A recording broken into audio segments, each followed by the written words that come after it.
Il y a quelques mois, Alexia annonçait son envie de refaire sa poitrine dans mon bain. Vous avez gagné en tout cas, validé vos cagnottes. Qu'allez-vous faire de cet argent, Alexia? Peut-être que je vais faire comme Stéphanie. C'est vrai de te faire refaire les seins? Peut-être. C'est donc tout naturellement que je lui ai présenté Benjamin Azoulay, spécialiste en la matière.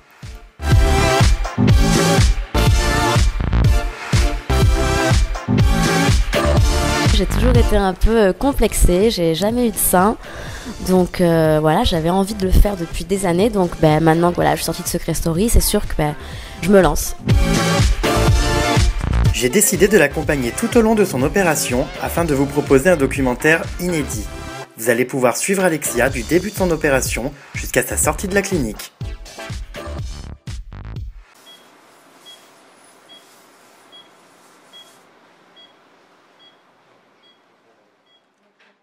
Alors bonjour à tous, on se trouve en direct de la clinique du Rond-Point des Champs-Élysées. J'accompagne Alexia pour son opération.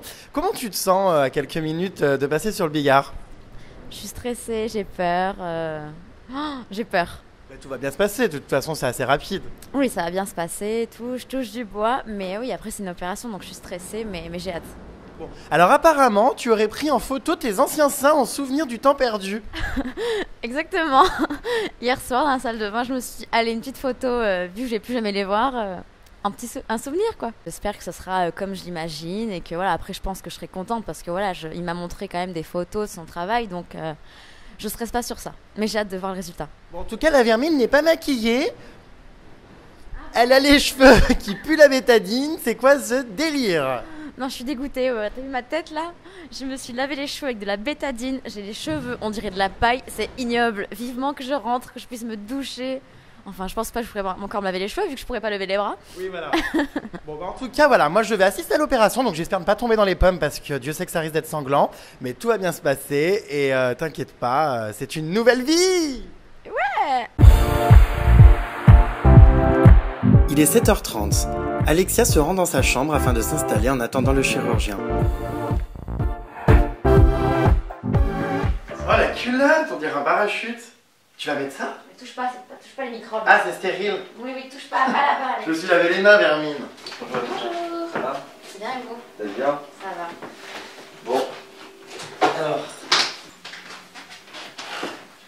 On va retirer ça. De profil. Avant toute opération, il est obligatoire pour le chirurgien de prendre en photo le patient et de dessiner les zones qu'il va opérer. J'ai pas l'habitude de voir des seins, ça me perturbe. La première fois, c'était toujours bizarre. Oui, ça fait toujours bizarre. Les dessins pré-opératoires sont obligatoires dans toute chirurgie. On fait effectivement certains repères. On repère tout simplement des repères anatomiques. On dessine aussi les incisions, là où on va ouvrir. Et puis on dessine les plans de limite de la future prothèse pour savoir ce que je ne dois pas dépasser en bas, ce que je ne dois pas dépasser en haut. Bon, on va te laisser tranquille. Alors cette petite blouse est quand même très charmante. Attends, les pantoufles. Ça fait très Lady Gaga, moi j'aime beaucoup. Hein?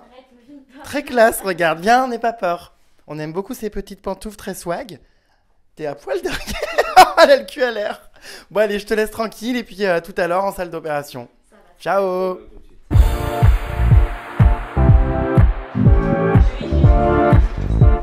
Pendant qu'Alexia finit de se préparer, direction le vestiaire des chirurgiens pour m'équiper.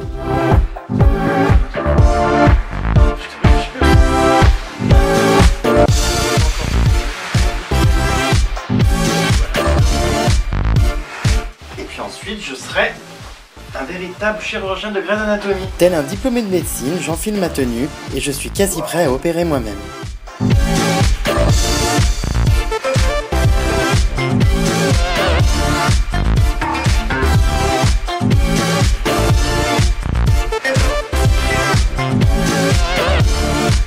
J'ignore si Benjamin Azoulay a fait exprès de me donner un bonnet rose, mais une chose est sûre, je suis tout sauf crédible dans cette tenue.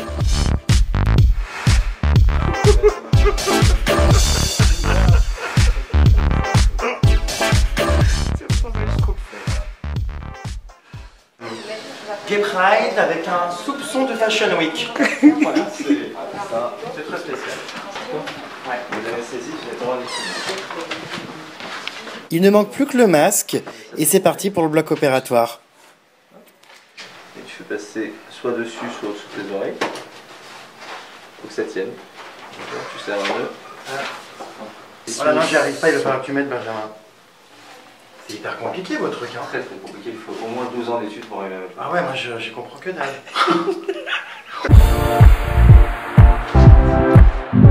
Allez, cette fois, tout est bon, direction le bloc opératoire. J'espère ne pas tomber dans les pommes.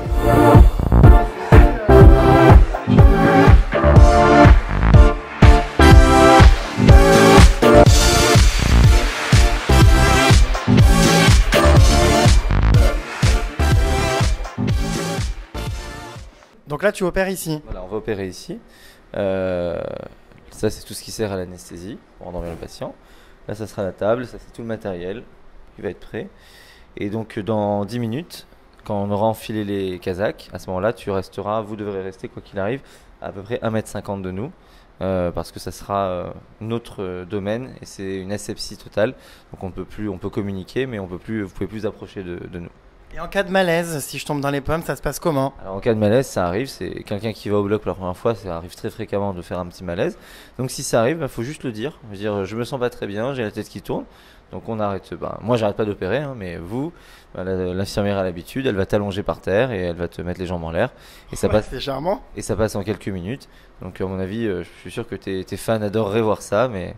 Bon, non, mais le seul problème, si je tombe dans les pommes, à mon avis, c'est la vision des seins. Donc il suffira de te mettre nu et tout ira mieux. Voilà, tout à fait. Donc mais dès que tu vas voir les seins d'Alexia, j'ai peur que tu fasses un malaise, surtout après la mise en place des prothèses, parce qu'ils vont être très beaux.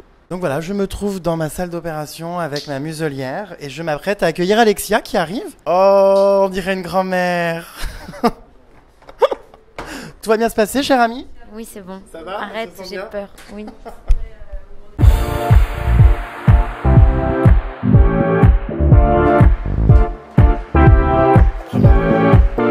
C'est parti, Alexia s'installe dans le bloc opératoire pour son opération qui va durer 45 minutes.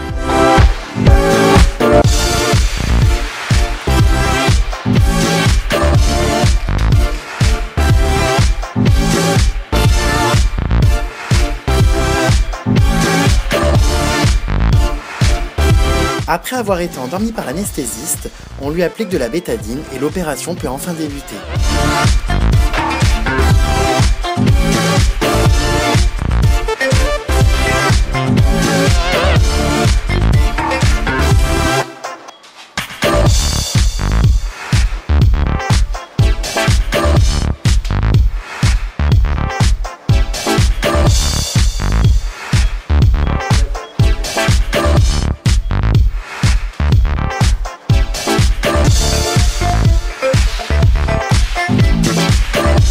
Très concentré, j'observe chacune des étapes comme si j'étais étudiant en médecine.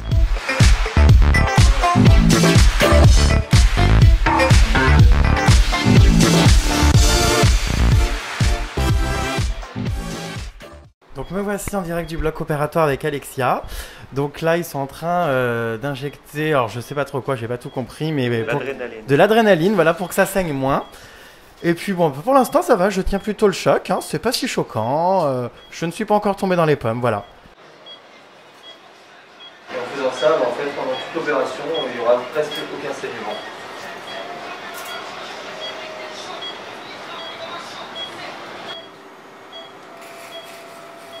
Vraiment qui est très agréable en fait manuellement. Ici. On peut faire comme un cingois, ça saigne.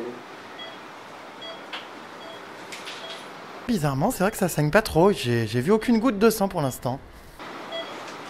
C'est important de... Vous avez vu, on a fait ça en 10 minutes à peu près.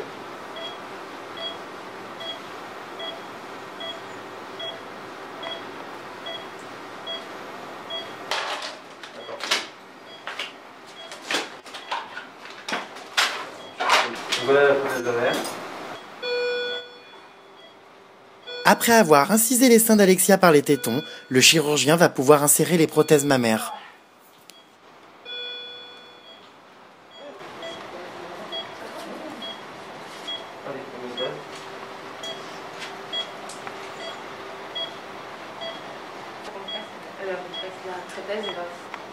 Tu veux la même?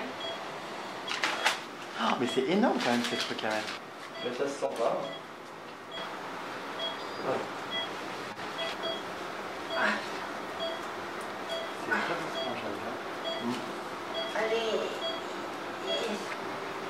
En moins de 45 minutes, les 2 prothèses mammaires ont été placées et le chirurgien peut désormais recoudre les 2 seins.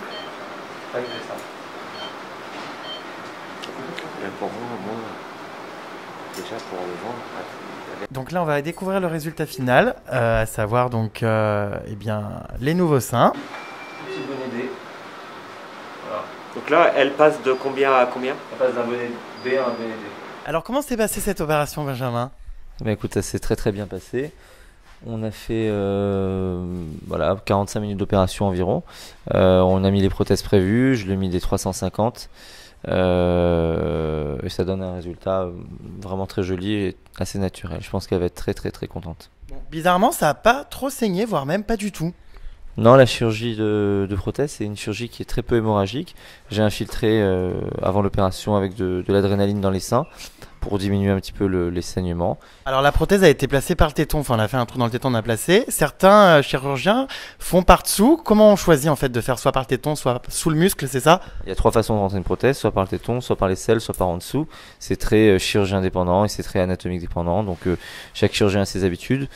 Aujourd'hui, la voie aréolaire ou la voie axillaire sont les voies les plus demandées parce que ça donne des cicatrices vraiment très peu visibles. La voie sous-mammaire, c'est plutôt une technique un peu plus ancienne et normalement, enfin moi je fais jamais ça, je fais vraiment soit par le téton, soit par les selles et vous verrez qu'à distance, la cicatrice sera totalement invisible. On va la laisser tranquillement se réveiller en salle de réveil et puis dans quelques heures, on ira voir ensemble sa nouvelle poitrine. Oh, je pense qu'elle est en train de dormir. On va voir si elle dort encore. Alexia? Alexia, tu dors? Alexia. Et non, c'est Jérém Star. Je suis épuisée. J'ai assisté à cette opération et c'est vrai que visuellement c'est très fatigant parce qu'il y a quand même des séquences un peu, pas choquantes mais spéciales. J'aurais pensé que voilà l'opération des seins c'était quelque chose d'assez lourd, de super sanglant. Et bizarrement pas tant que ça. Bon, globalement c'est pas si trash, c'est plutôt même agréable à voir. Enfin.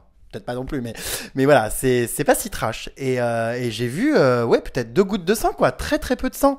J'ai jamais vu autant de seins de ma vie. Là, non seulement j'ai vu des seins, mais en plus j'ai vu l'intérieur des seins. Donc merci bien, quoi. Non, mais voilà, franchement, c'était très intéressant de voir comment ça se passe. Et c'était, oui, c'était plaisant. Et surtout, le résultat, je trouve, est très satisfaisant. Alors pourtant, j'y connais rien en IBAR, hein, mais je trouve qu'honnêtement, c'est très esthétique et le chirurgien a vraiment fait du bon boulot. Qui plus est, ce chirurgien, en plus, est très sexy. Donc, on va pas s'en plaindre. Quelques heures après, nous retrouvons Alexia à son réveil.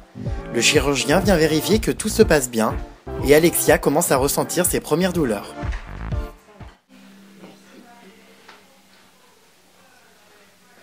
D'un point de vue cicatrisation, mobilité, ça se passe comment dans les semaines à venir? Alors pour les suites opératoires, généralement les premières semaines c'est pour n'importe quelle patiente qui se fait opérer de la poitrine, généralement la première semaine est assez difficile. Il faut prévoir une semaine de repos, c'est-à-dire on ne peut pas travailler, alors sachant que c'est de la chirurgie esthétique, il n'y a pas d'arrêt de travail. Au niveau de la cicatrisation, c'est assez simple, il n'y a pas de soins particuliers infirmiers, ce sont des soins très simples, vu que l'incision est uniquement au niveau de l'aréole. Donc c'est une petite désinfection quotidienne et elle a un soutien-gorge à portée de contention pendant 1 mois. Elle va pouvoir retrouver une mobilité, une autonomie au bout d'une semaine environ, mais on ne peut pas conduire, on peut difficilement se faire à manger la première semaine, donc il faut être un petit peu accompagné. Bon alors Alexia, ça y est, elle est déjà réveillée, ça m'a l'air de plutôt bien aller. Oui, ça va, ça s'est bien passé, ça va. J'avais un peu peur, j'étais un peu stressée, mais ça va, tout s'est bien passé, là. Ça va. Est-ce que tu sens un petit peu un nouveau volume? Comment tu appréhendes ce nouveau corps? Là, je sais pas trop. Enfin, je sens que j'ai un petit peu mal sur le dessus, mais après, j'arrive pas à me faire une idée pour l'instant. Je sens que je suis compressée en fait, surtout. Okay. Voilà. Merci. Bon, ça vous plaît? Oui, nickel. Bien. Ouais. Non, ça va être très très joli. Alors, tu as pu découvrir ta nouvelle poitrine. Quelle est ta première impression? Bah, ça me fait bizarre, ça change. Vu qu'avant, quand je regardais comme ça, c'était vraiment tout petit, que j'avais vraiment une petite poitrine et qu'en ayant maigri, j'avais encore moins de seins. Donc ça me fait bizarre et je suis contente du résultat. De toute façon, ça fait longtemps que je disais que j'avais envie de me les refaire faire.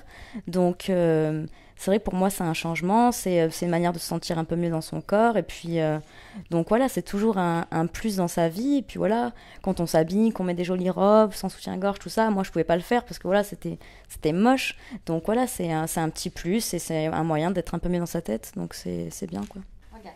Oh mon Dieu, j'aurais jamais autant vu de seins.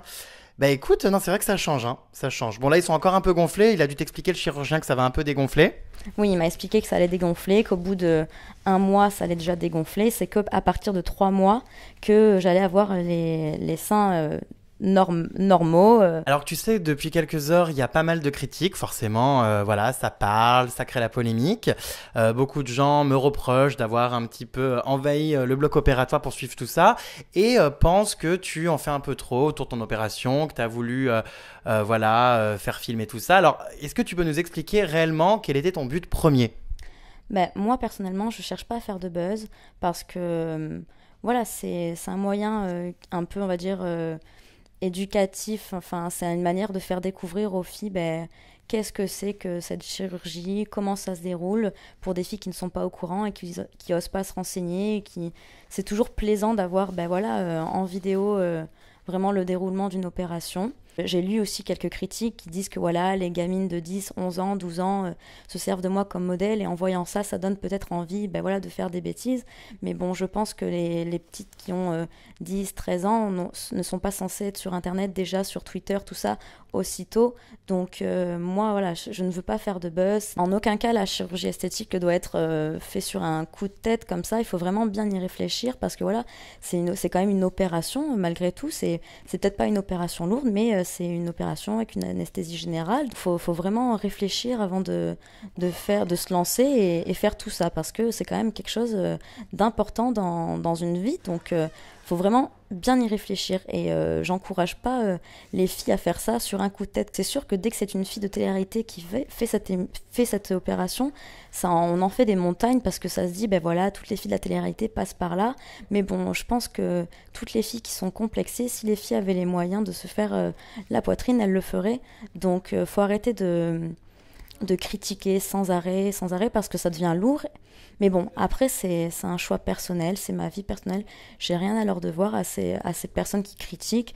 Mais voilà, faut arrêter de tout le temps juger. Donc j'espère que voilà, les filles qui veulent se lancer auront appris des choses dans cette vidéo. Je suis très contente du résultat. Je suis vraiment contente de m'être lancée dans cette opération. Parce que pour moi, c'est comme pas un nouveau départ, mais c'est une nouvelle vie. Enfin voilà, avec une nouvelle poitrine. C'est un petit plus dans ma vie, donc je suis très contente, très satisfaite. Le docteur Azoulay a fait un très bon travail. Il va avoir un joli bonnet D. La forme des seins était d'emblée très très jolie en post-opératoire immédiat, donc ça laisse prévoir un résultat post-opératoire à distance qui sera vraiment vraiment très sympa. En termes de complications, est-ce qu'il peut y en avoir et quelles sont ces complications éventuelles? Alors en post-opératoire, il y a 2 types de complications possibles. Il y a les complications inhérentes à toute chirurgie qui sont l'hématome et l'infection. L'hématome, c'est le fait d'avoir un saignement dans le sein, donc ça peut arriver dans 0,5% des cas.